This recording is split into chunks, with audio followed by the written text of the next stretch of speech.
During slavery and from the 1800s through the 1980s, the concept of family was tight-knit, strongly woven, and the envy of most cultures.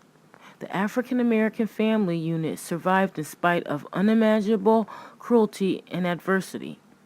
It is only recently, during the last 30 years, that the African American family became dysfunctional and lost its direction. One has to think, for some twisted reason, we do not feel whole because in many cases we allow others to define us. The Vietnam War. Hundreds of thousands of strong, intelligent, hard-working black men were shipped abroad to be murdered, returned home shell-shocked, severely damaged, or addicted, many of which were unable to get back on track after returning from war because the government abandoned them. And I can say that from experience because my father, he was a heroin addict and he got addicted to it in Vietnam.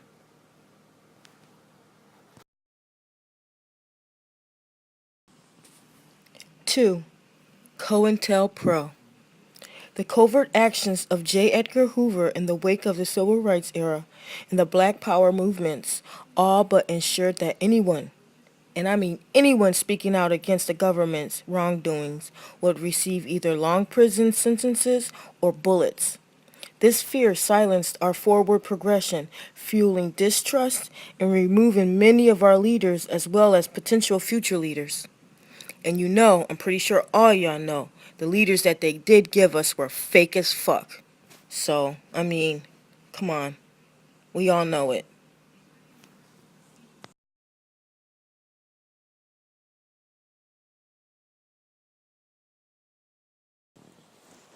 The assassinations of the 1960s left a huge void in leadership that has yet to be filled, particularly within the civil rights movement to include within the community.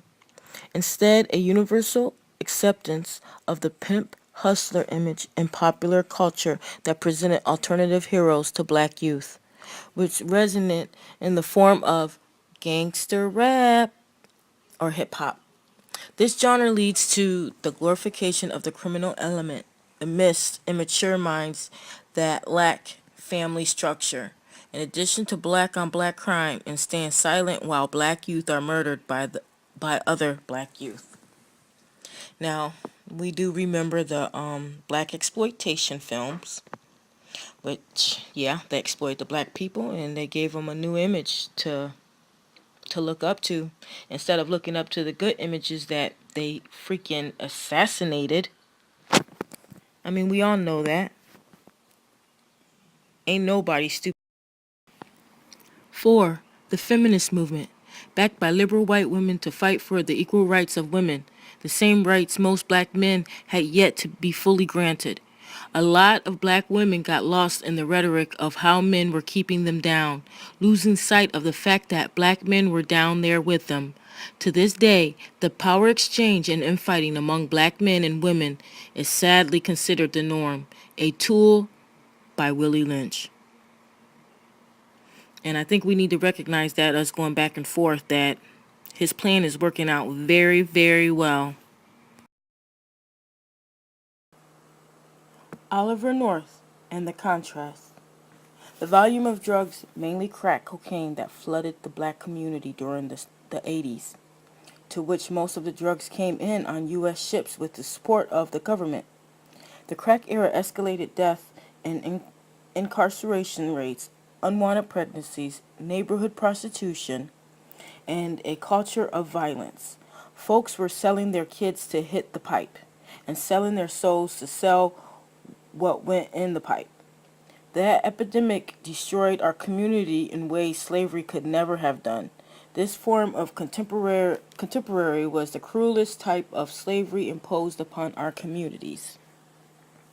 And just like we already know, the story of Rick Ross and how he got started, and I'm not talking about the rapper, I'm talking about the real Rick Ross, the one over there on the west side that first started selling the crack cocaine, and he got it from who?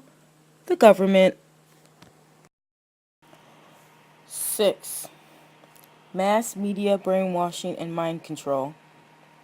The influences of propaganda and distorted images of beauty in male-female roles, shows like Lifestyles of the Rich and Famous, Dynasty, Different Strokes, and The Jeffersons, for example.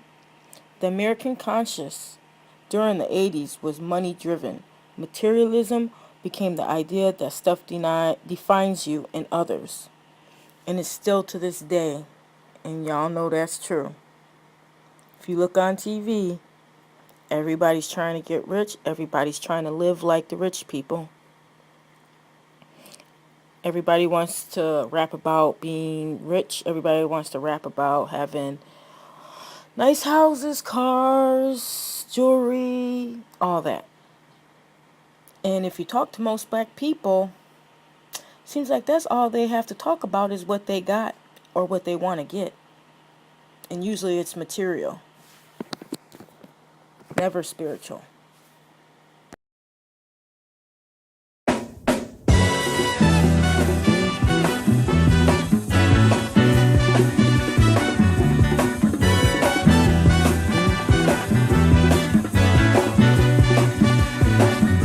Hush not, child, and don't cry.